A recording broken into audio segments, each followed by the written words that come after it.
Good morning, students. Today I will start the new chapter of class 11th statistics, that is organization of data.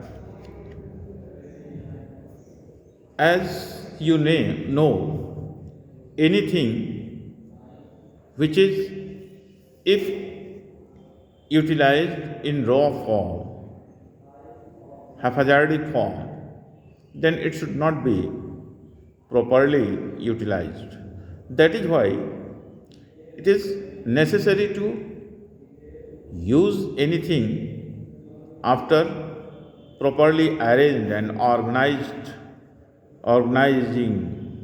the fact or data or thing, then it should be used or utilized.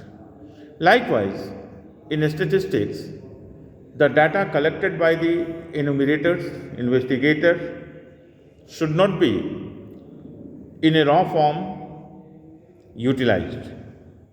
It needs organization. That is why we have to organize data as first. Let us consider the classification of data. Raw data collected by the investigator need to be organized first in order to conclude the statistical study.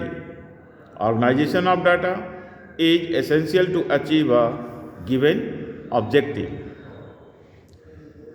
Now, next one, what is the objectives of classification? Why we classify the data?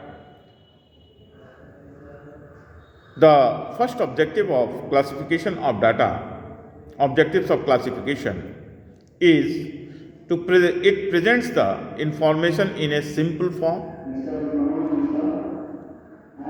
to facilitate comparison, and third one, scientific arrangement. The data after organization can be scientifically arranged.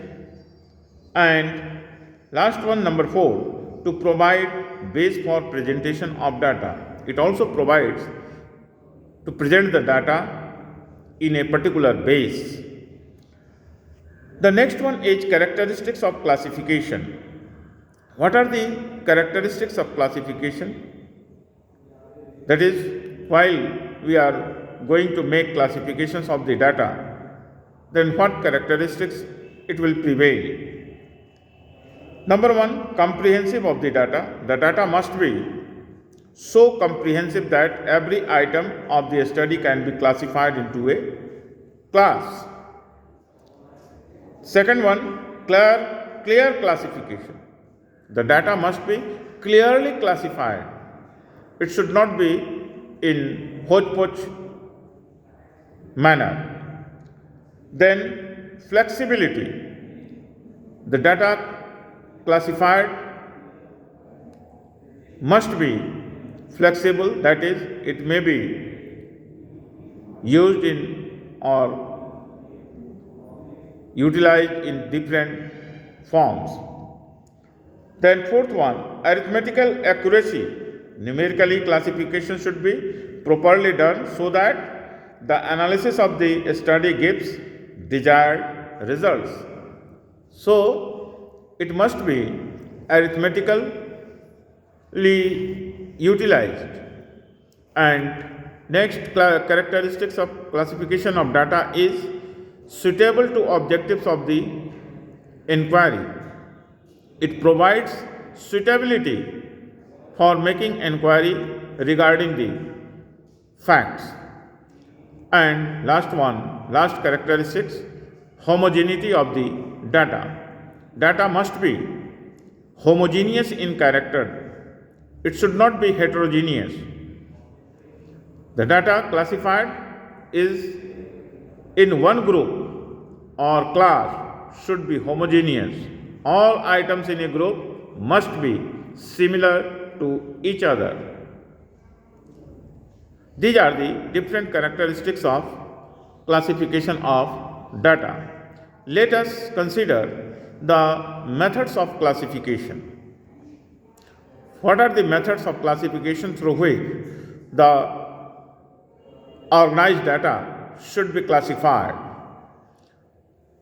There are four methods of classification of data. First one is on the basis of time, second one is on the basis of area, third one is on the basis of magnitude, fourth one is on the basis of attributes. First one is called also chronological classification, second one is geographical classification, third one is quantitative classification, and fourth one is qualitative classification. Let us consider one by one. When the given data will be classified according to time, that is, say, data is presented in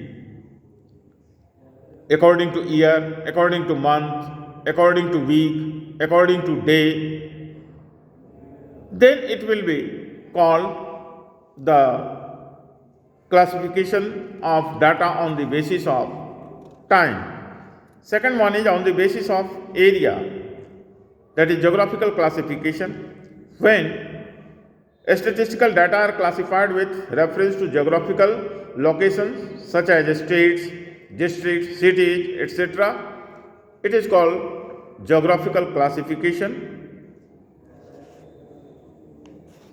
Then third one is on the basis of magnitude or the quantitative classification.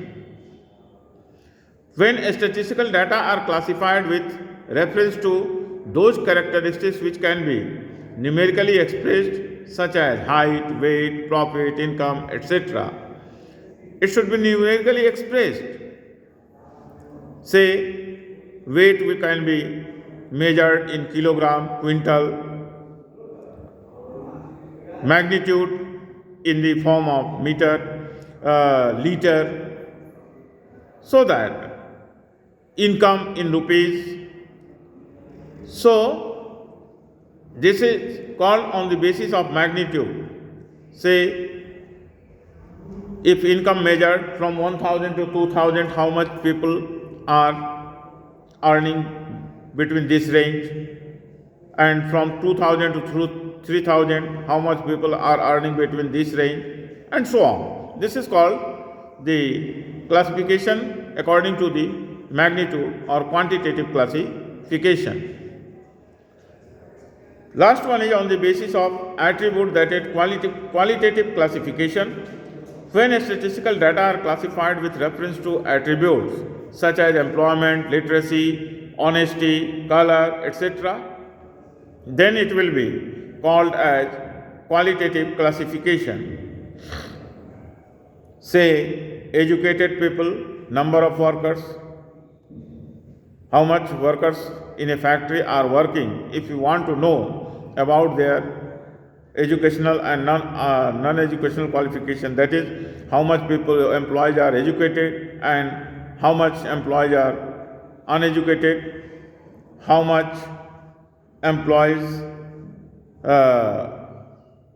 people are educated in the population, how much people are uneducated in the population.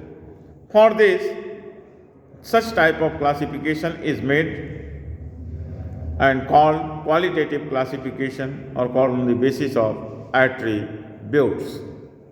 Now, rest is well. In the next class, we will consider a statistical series. This is the first part of the fourth chapter, organization of data. Thank you.